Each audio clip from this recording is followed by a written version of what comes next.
This will be the last in my current series of techniques regarding flank feather wings. This fly is the brown Mallard wet fly from Ray Bergman's Trout. And in this video, I use a folded technique for the wing. And it's not a technique I use very often. I've done my best with it. It's a really good technique for small flies. The hook I'm using here is a Daiichi 1550, which is a standard wet fly hook, and a real favorite of mine. Taking some Benecki 12-aught thread all the way back to the bend.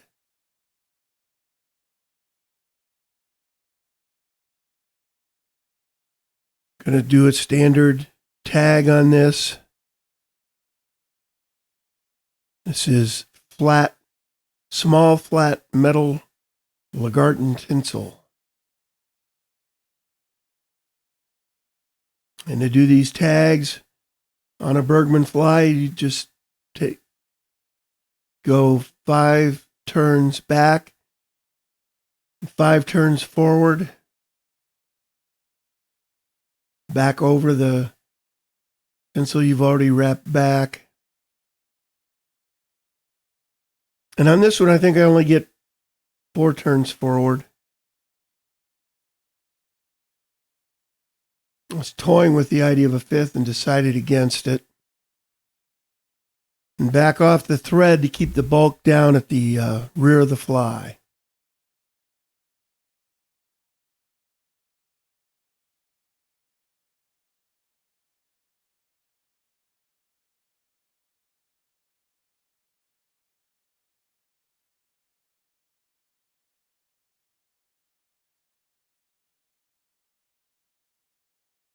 There's not a lot of bodybuilding necessary on this fly because the body is dubbed with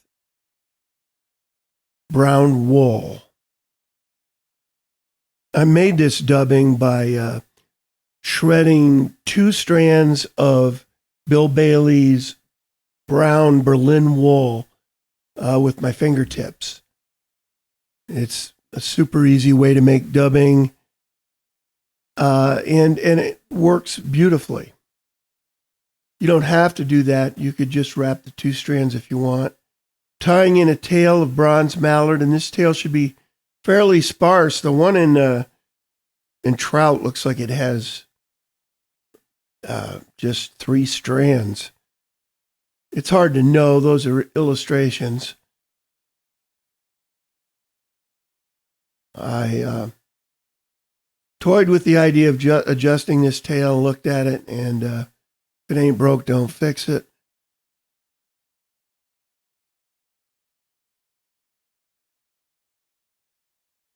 Now I'm going to tie in a length of flat tinsel for my ribbing.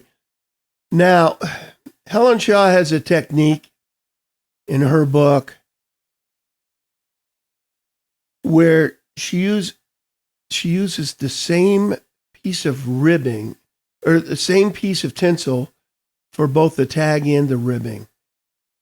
I've tried that in the past, and I just didn't like the results. So I always use 2 pieces. I'm waxing the thread. Benecki is not a wax thread, so whenever I dub, I put on a little wax. And I'm trying to dub this as finely as I can, considering it's wool.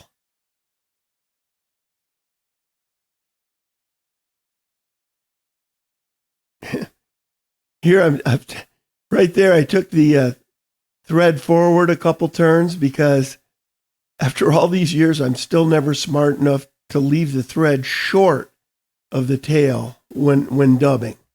You should always leave it short, and that way you can wind back to the tail and then forward.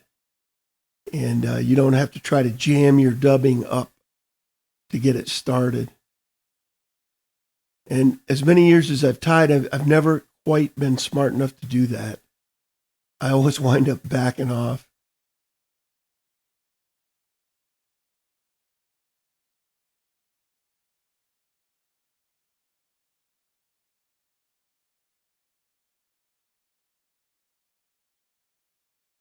Taking the requisite 5 turns of ribbing. You can go 6 because the first turn typically gets hidden anyway.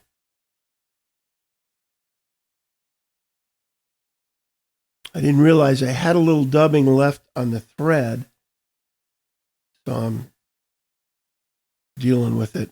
This last turn is too close to the 4th turn. That's a little better.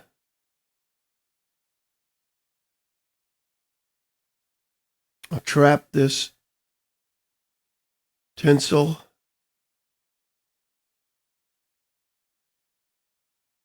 And now this is some hackle I got from Alice Conba sent me this hackle. It's really neat stuff. It's very small, very light hen hackle.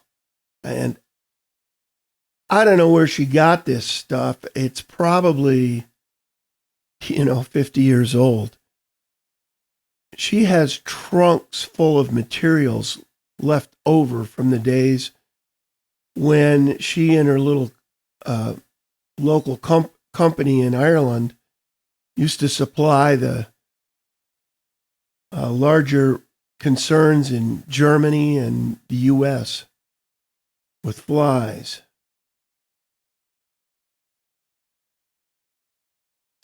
So she's dyed all this herself.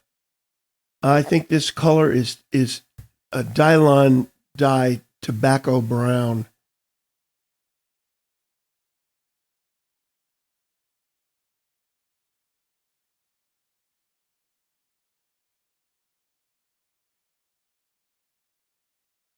I always pull the butts forward.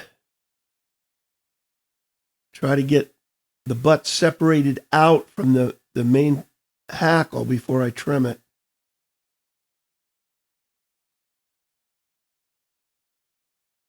And I feel for the stem with the tips of my scissors when I go to trim it. Got some strays here. We'll pluck them out with tweezers.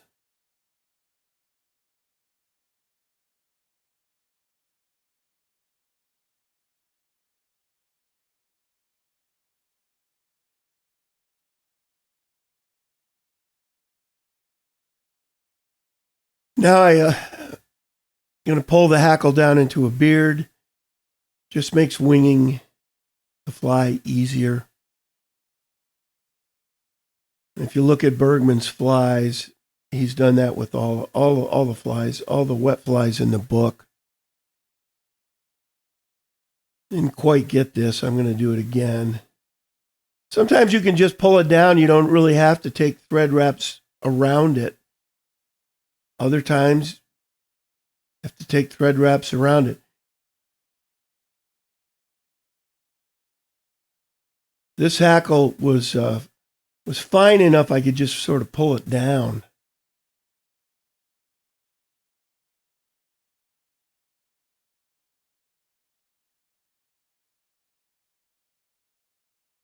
Okay, and at this point, you take a very wide piece of bronze mallard, stand it out, and try to get the tips as even as you can,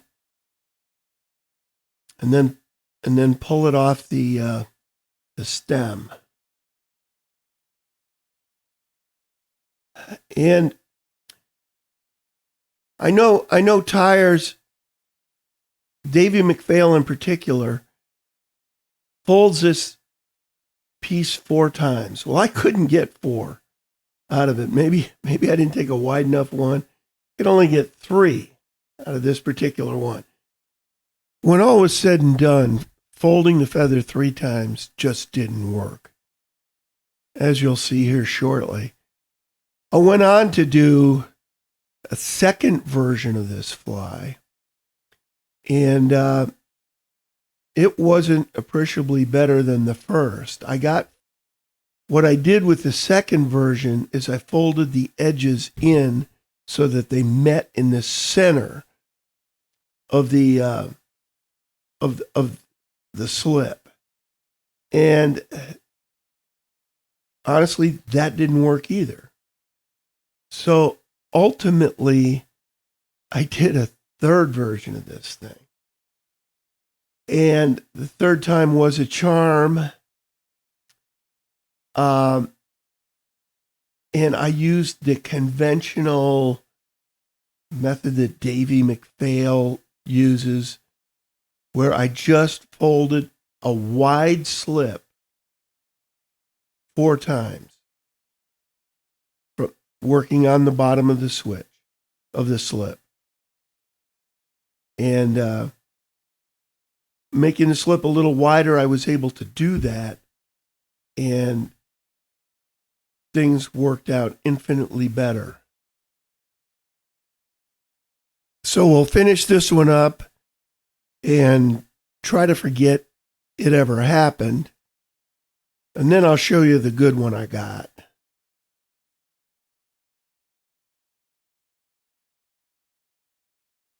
My inexperience with this technique really showed here. But it's like anything else. You hang in a little bit and good things will ultimately start to happen. I was kind of wondering if they were ever going to happen here. But the third one turned out fairly well. Quite happy with this wing. This is a really great technique for small flies. And I'll definitely be using it more in the future. It's never easy, and it certainly wasn't for me this time. But this wraps up this series, and I hope you have fun doing some of these flank feather wings.